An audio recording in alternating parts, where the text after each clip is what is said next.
예수님의 고난과 부활의 의미를 묵상하는 사순절을 맞아 하나님의 말씀으로 함께 은혜 받고자 합니다.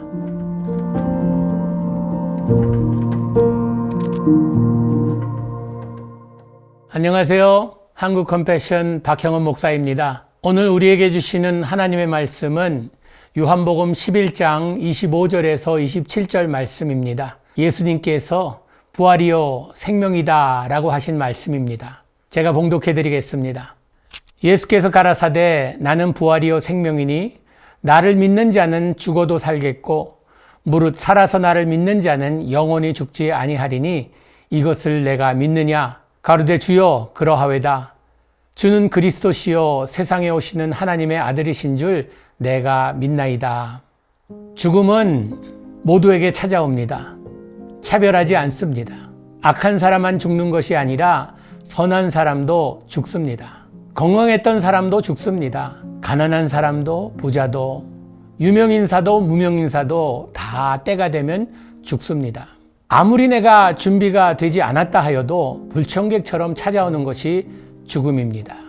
누구도 동의해야 하는 것은 사실이지만 사람은 누구나 죽는 생각을 하는 것을 꺼려하고 자신이 죽을 거라는 것은 생각하기 싫어하고 평생 살 것처럼 이렇게 살아갑니다. 그러다가 나의 몸에 이상신호가 오면 내가 죽을 수도 있다는 생각이 들면서 겁이 벌컥 나고 더 잘 살기 위해 건강을 회복하기 위해 생명을 연장시키기 위해 수단과 방법을 가리지 않습니다. 우리가 예수님을 믿는다는 것은 죽음의 문제를 해결하고 산다는 의미를 가지고 있습니다. 죽음이 모든 것의 끝이 아니라 새로운 시작임을 우리에게 가르쳐주고 있습니다. 예수님께서 영원히 죽어야 할 삶에서 영원한 천국의 삶으로 바꿔주시는 이것이 십자가에서 하신 일입니다. 죽음의 길에서 살려주신 주님. 그래서 고린도 전서 15장 55절부터 57절 말씀엔 이렇게 기록하고 있습니다. 사망아, 너의 승리가 어디 있느냐? 사망아, 내가 쏘는 것이 어디 있느냐? 사망이 쏘는 것은 죄요, 죄의 권능은 율법이라. 우리 주 예수 그리스도로 말미암아 우리에게 승리를 주시는 하나님께 감사하노니. 성경에 보면 나사로 이야기가 나옵니다. 나사로는 예수님의 친구였습니다. 그가 위독하다는 이야기를 듣고 예수님께서 급히 달려오지 아니하시고 천천히 오십니다. 예수님이 도착했을 때는 벌써 나사로는 죽은 지 나흘 된 이런 시간이 흘렀습니다. 마리아와 마르다, 나사로의 두 자매, 이들이 예수님을 바라보며 참 너무 슬퍼하는 모습을 보게 됩니다. 그런데 예수님께서는 이 확신의 말씀을 이렇게 하십니다. 요한복음 11장 4절 말씀에 이 병은 죽을 병이 아니라 하나님의 영광을 위하며 하나님의 아들로 이를 인하여 영광을 얻게 하려 함이라. 나사로가 죽은 것이 하나님의 영광을 위함이라. 잘 이해가 안 되죠? 왜 죽음이 하나님의 영광을 위함일까? 성경에는 하나님의 영광을 이렇게 기록하고 있습니다. 그런즉 너희가 먹든지 마시든지 무엇을 하든지 다 하나님의 영광을 위하여 하라. 무엇을 하든지 다 하나님의 영광을 위하여 하라 라고 하는 이 말씀에는 우리의 죽음도 하나님의 영광을 위해 죽으라는 것입니다.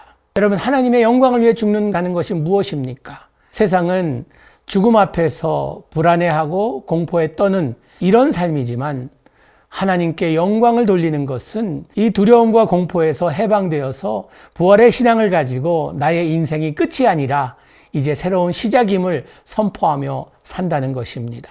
나의 성공과 업적과 나의 건강과 나의 모든 것, 이것이 하나님의 쓰임을 받는다는 것은, 하나님의 영광이 된다는 것은 내가 이 일을 통하여서 하나님이 빛나게 하는 것입니다. 죽을 병이 아니라고 했는데 나사로가 죽습니다. 벌써 장례식을 치르고 조객들이 위문하고 있었습니다. 예수님이 오신다는 말을 듣고 마르다가 먼저 예수님 있는 곳에 오고 나중에 동생 마리아가 옵니다. 그리고 예수님께 이렇게 말합니다. 주께서 여기 계셨더라면 오라비가 죽지 아니하였겠나이다 라고 합니다. 주께서 여기 계셨더라면 왜 진작 오지 않았냐는 이런 아쉬움의 소리입니다. 좀 더 일찍 오셨더라면, 신경을 좀 더 써주셨더라면. 여러분, 이게 우리의 모습이 아닙니까? 어려움을 처했을 때 하나님이 좀 더 일찍 손 써주지 아니하셨기 때문에 하나님이 나와 좀 가까이 계셨더라면, 좀 더 일찍 행동해 주셨더라면 이런 일이 일어나지 않았을 텐데, 바로 이것이 우리의 믿음입니다. 지나간 일에 아쉬워하며 섭섭해하며 때로는 원망까지 합니다. 이것이 우리의 상태가 아닌가 생각해 봅니다. 주님께서는 나사로를 다시 살리십니다. 우리의 생각에, 우리의 계획에 모든 것이 다 무너졌다 여길 때에 하나님께서 새로운 소망을 주시고 새로운 생명을 주십니다. 마르다는 이렇게 고백합니다. 마지막 날 부활에는 다시 살 줄을 내가 아나이다. 마르다는 부활에 대해서 믿고 있었습니다. 그러나 지금 처한 상황에서 어쩔 줄 몰라 하는 모습이었습니다. 절망에 빠졌습니다. 여러분도 세상에 살기 때문에 죽음 앞에서 슬퍼하며 어려워합니다. 그러나 이 모든 일 가운데 우리는 슬픔과 절망으로 끝나는 것이 아니라 다시 일어서는 이것이 부활의 믿음입니다. 예수님께서 부활의 첫 열매가 되어 주셨습니다. 부활의 첫 열매가 되어 주셨다는 것은 예수를 믿는 모든 자들이 그 첫 열매 이후에 두 번째, 세 번째, 네 번째, 100번째, 10,000번째 열매가 될 수 있다는 것입니다. 예수님께서 나는 부활이다 라고 선포하신 것은 우리가 인생을 살아가면서 두려움과 공포 가운데 휩싸여 사는 것이 아니라 우리가 소망과 그리고 또 새로운 기대함으로 인생을 살아가는 것입니다. 부활신앙을 가진 사람은 어떠한 상황에서도 나를 위해 사는 것이 아니라 하나님의 영광을 위해 사는 이런 모습으로 살아간다는 것입니다. 우리가 부활신앙을 가지고 하나님께는 영광이요 우리들에게는 크나큰 기쁨이 되는 이런 삶이 되기를 주님의 이름으로 축복합니다. 기도하겠습니다.